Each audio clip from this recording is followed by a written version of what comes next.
In a quiet, dusty corner of a small town, there lived a mechanic named Jack. His garage wasn't anything fancy, just a worn-down building with creaky doors and tools scattered everywhere. But for those who knew Jack, it was the heart of the community. He didn't just repair cars, he helped neighbors, offered advice, and sometimes even fixed things for free if someone couldn't afford the cost.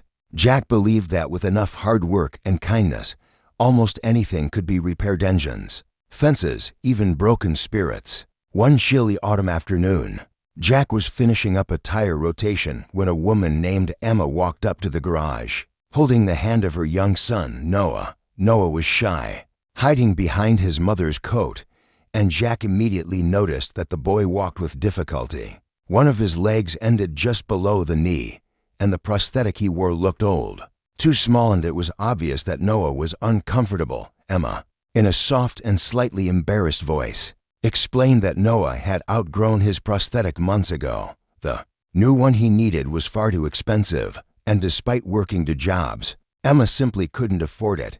Jack listened quietly, his heart sinking as he saw the pain and frustration etched on both of their faces. He nodded, thoughtfully, then gently said, "Let me see what I can do." That evening, long after the final car had driven away, Jack remained in his garage, sketching out ideas on a scrap piece of cardboard, using leftover materials: wood, leather straps, and bolts from forgotten projects he began carefully crafting. A wooden leg for Noah. It wasn't polished, and it definitely wasn't high-tech, but it was strong, lightweight, and made with more care and love than any machine-made prosthetic ever could be. The next day, Jack presented the handmade wooden leg to Noah. The boy's face lit up with a cautious smile as Jack gently helped him strap it on. Noah took a few unsure steps, then a few more. Soon, he was walking across the garage, quicker and steadier than he had in months. Emma's eyes welled up with tears. She tried to hand Jack some money, but Jack gently refused. "Consider it a trade," he chuckled. "You just bring me some of those cookies you bake for the church sale." For the next few weeks, life returned to its usual rhythm. Jack went back to repairing engines, and Noah began running and playing again, his confidence growing every day. Word of the wooden leg quickly spread throughout the town, and people often stopped by the garage just to thank Jack for what he had done. Then, one crisp morning, everything changed, for sleek black SUVs pulled up outside Jack's humble garage. Men and women in formal suits stepped out, looking completely out of place among the dusty tires and grease-stained floors. Jack, curious yet cautious, wiped his hands on a rag. A woman approached and introduced herself as Ms. Carter, a representative from a major medical technology company. "We heard about what you did for Noah," she said with a warm smile. "We were deeply moved."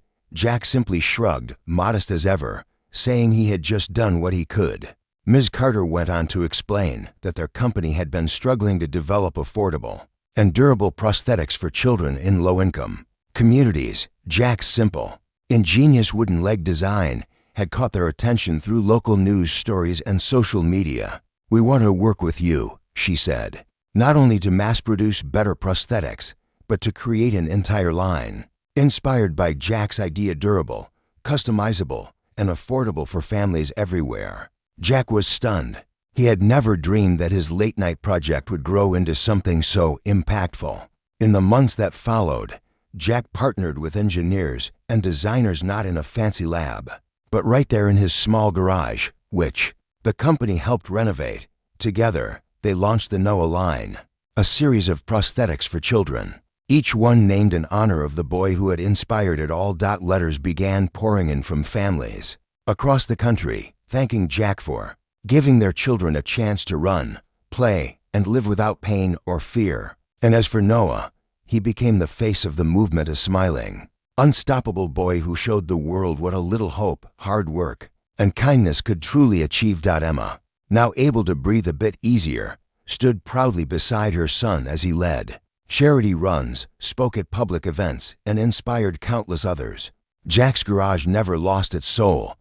He still fixed cars, still offered advice to neighbors, and still occasionally accepted cookies as payment. But now, mixed in with the sound of tools and engines, There was something new in the air, the joyful laughter of children running on the very legs he had helped build, and the quiet, powerful reminder that sometimes even the smallest act of kindness can change the world.